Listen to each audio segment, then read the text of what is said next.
পুরীতে শুরু জগন্নাথ দেবের স্নান যাত্রা, দর্শনার্থীদের ঢল। পুরীর পবিত্র ধামে আজ থেকে সূচনা হয়েছে জগন্নাথ দেবের ঐতিহ্যবাহী স্নান যাত্রা। রথযাত্রার ঠিক কয়েকদিন আগে এই বিশেষ ধর্মীয় আচার পালনের সাক্ষী হতে ইতিমধ্যেই ভিড় জমিয়েছেন দেশের বিভিন্ন প্রান্ত থেকে আগত ভক্ত ও পর্যটকরা। জগন্নাথ, বলভদ্র ও সুভদ্রা দেবীর মূর্তিকে আজ শ্রীমন্দির প্রাঙ্গণের স্নান মণ্ডপে নিয়ে এসে একত্রে 108টি পবিত্র জলপাত্রের জল দ্বারা স্নান করানো হয়। এটি শুধু একটি ধর্মীয় আচার নয়, এক মহোৎসব যার মাধ্যমে দেবতাদের গ্রীষ্মের প্রখরতা থেকে শীতলতা প্রদান করা হয়।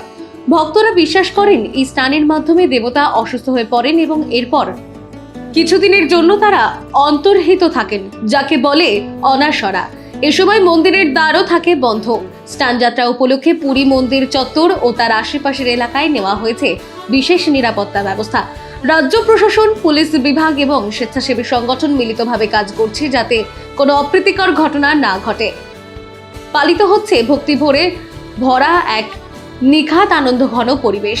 ঢাক, ঢোল, সংকীর্তন আর কীর্তনের মধুর সুরে মুখরিত পুরী শহর।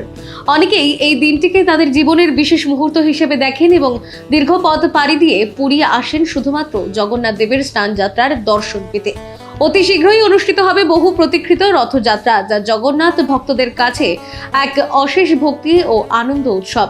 তারই সূচনা হিসাবে স্নান যাত্রা এক বিশেষ গুরুত্ব বহন করে।